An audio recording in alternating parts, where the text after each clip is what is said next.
Assalamualaikum warahmatullahi wabarakatuh. Jadi di video kali ini saya bersama dua rekan saya akan menjelaskan terkait 3 pembelajaran, yaitu tentang perkembangan kognitif, perkembangan fisik, dan perkembangan psikososial. Simak video berikut. Perkembangan fisik, perkembangan kognitif, perkembangan psikososial. Ketiga perkembangan ini adalah macam-macam dari psikologi perkembangan. Berikut adalah pengertian psikologi perkembangan. Psikologi perkembangan adalah cabang dari ilmu psikologi yang mempelajari perkembangan dan perubahan aspek kejiwaan manusia sejak dilahirkan sampai dengan meninggal. Berikut macam-macam psikologi perkembangan, yaitu 1. Yang mempelajari berbagai perubahan yang dibagi ke dalam 3 dimensi yang meliputi A. Perkembangan fisik, B. Perkembangan kognitif, dan C. Perkembangan psikososial. Perkembangan kognitif. Perkembangan kognitif dapat dipahami sebagai proses yang terjadi secara internal pada pusat susunan saraf ketika manusia tengah berpikir. Seorang psikolog, Jean Piaget, pertama kali mengemukakan teori perkembangan kognitif bersifat konstruktivisme. Namun teori perkembangan kognitif ini ada 2, yaitu konstruktivisme kognitif dan konstruktivisme sosial. Berikut ini adalah contoh dari teori perkembangan kognitif, yaitu 1. Seseorang dapat mengambil keputusan dalam memilih seorang teman. Yang kedua, mengambil keputusan akan melanjutkan memilih kuliah di mana setelah lulus SMA atau SMK.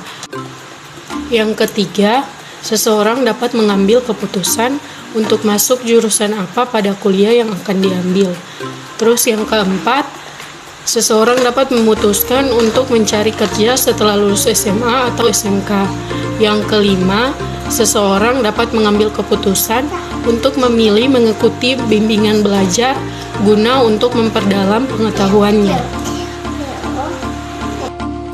Perkembangan fisik. Perkembangan fisik adalah perkembangan yang berkaitan dengan tinggi dan berat serta bentuk tubuh.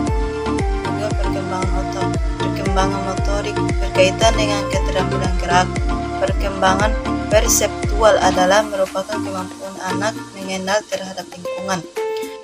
Contoh perkembangan fisik antara lain sebagai berikut, yaitu yang pertama, suara agak parau, tumbuh jakun pada pria, payudara membesar bagi wanita, punggung melebar, mengalami mimpi basah bagi pria, dan menstruasi pada wanita, lebih bertindak dewasa. Perkembangan psikososial.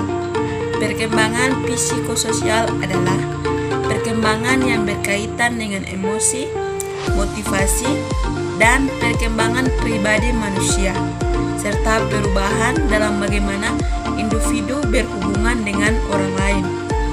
Saat si kecil mulai menginjak bangku sekolah, pada masa inilah pola perilaku sosial si kecil akan terlihat. Contoh perkembangan psikososial. Psikososial tahap 1, yaitu trust dan mistrust atau kepercayaan dan kecurigaan. Tahap ini berlangsung pada masa oral, pada umur 0-1 tahun atau 1-5 tahun, atau disebut infansi.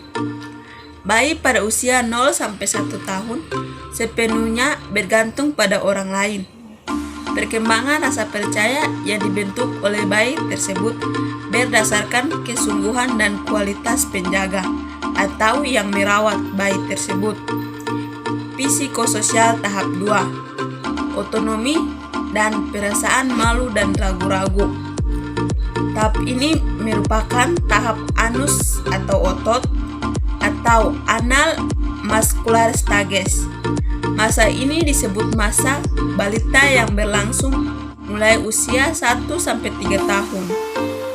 Pada masa ini, anak cenderung aktif dalam segala hal, sehingga orang tua dianjurkan untuk tidak terlalu membatasi ruang gerak serta kemandirian anak. Psikososial tahap 3. Inisiatif dan kesalahan. Tahap ini dialami pada anak usia 4-5 tahun. Anak-anak pada usia ini mulai berinteraksi dengan lingkungan sekitarnya, sehingga menimbulkan rasa ingin tahu terhadap segala hal yang dilihatnya.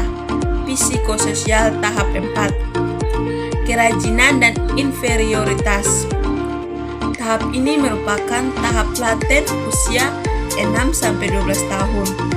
Di tingkat ini, anak mulai keluar dari lingkungan keluarga ke lingkungan sekolah, sehingga semua aspek memiliki peran. Misal orang tua harus mendorong, guru harus memberi perhatian, teman harus menerima kehadirannya. Psikososial tahap 5. Identitas dan kekacauan identitas. Tahap ini merupakan tahap adolensi atau remaja, dimulai pada saat masa puber dan berakhir pada usia 12-18 tahun anak. Di dalam tahap ini, lingkup lingkungan semakin luas, tidak hanya di lingkungan keluarga atau sekolah, namun juga di masyarakat.